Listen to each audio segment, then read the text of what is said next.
remercie de consacrer cette audition au logement des jeunes en général et des étudiants en particulier. Sachez que la problématique est tout à fait identifiée dans le rapport que nous rédigeons actuellement au sein de la commission spéciale. Les jeunes qui souhaitent accéder à l'autonomie ou les étudiants qui doivent quitter leur foyer pour aller faire des études ont le plus souvent un pouvoir d'achat limité, ce qui ne facilite pas leur accès à un logement abordable. Certains cherchent tout simplement à louer, singulièrement les étudiants ou les apprentis qu'il ne faut pas oublier. D'autres sont déjà dans une démarche d'achat d'un premier bien immobilier. Nous devons favoriser leur parcours résidentiel, essentiellement dans chacun de nos États membres, mais avec le soutien de l'Union européenne dans le cadre de ses responsabilités.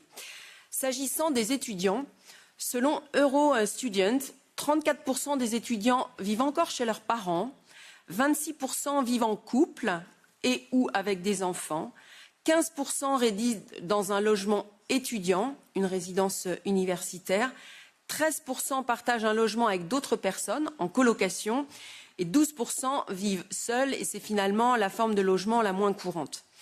Un petit focus sur la France, si vous me le permettez. Les 2/3 des étudiants ont obtenu le logement qu'ils souhaitaient, contre 75% en moyenne en Europe. Parmi ceux qui n'ont pas obtenu leur choix, 57% citent le manque de disponibilité. Cela rejoint ce que nous évoquons dans cette commission spéciale logement, la nécessité de construire et de rénover là où s'expriment les besoins, à des coûts qui permettent des loyers accessibles. Si nous y parvenons, cela profitera aussi aux jeunes et aux étudiants. Alors je ne sais si vous partagez, mais selon une étude, l'Europe pourrait manquer de 3,2 millions de lits d'étudiants d'ici à 2030. C'est donc un véritable défi, mais aussi une opportunité d'investissement estimée à environ 450 milliards d'euros, pour lesquels nous devons mobiliser des fonds publics et privés, des bailleurs publics et privés, et la BEI doit jouer son rôle qui porte la plateforme paneuropéenne de financement. J'ai, comme vous tous, j'imagine, reçu des étudiants, certains organisés en association. Première remarque, ils estiment que l'on manque de données sur le logement et les jeunes. Ces données existent certainement dans les États membres, mais ne serait-il pas possible de les consolider au niveau européen? Et sur ce sujet, on vient de le voir, les bonnes pratiques seraient très intéressantes à partager.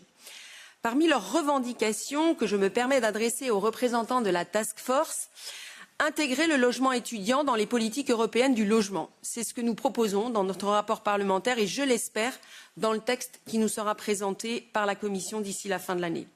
Développer le logement étudiant de qualité et à loyer abordable soutenu par les fonds européens. Il convient donc d'y voir clair sur les financements actuels consacrés au logement des étudiants dans nos États membres. Quel bilan peut-on en faire et surtout, quels seront les financements demain? Où sont-ils dans la première version du cadre financier pluriannuel? Ce n'est aujourd'hui pas lisible. Les étudiants aimeraient également des systèmes d'aide financière suffisants, bourses, allocations, logements, subventions. Il serait là aussi intéressant de disposer d'informations sur ce qui se pratique dans chaque État membre et de raisonner selon la notion de reste à vivre. Le coût des études n'est pas le même d'un État membre à un autre. Enfin, l'Europe, c'est le programme Erasmus+. Et il semblerait que la Commission accepte de sanctuariser ce programme qui nous tient tant à cœur. Mais il conviendrait sans doute d'adapter les bourses Erasmus au coût réel du logement et de la vie.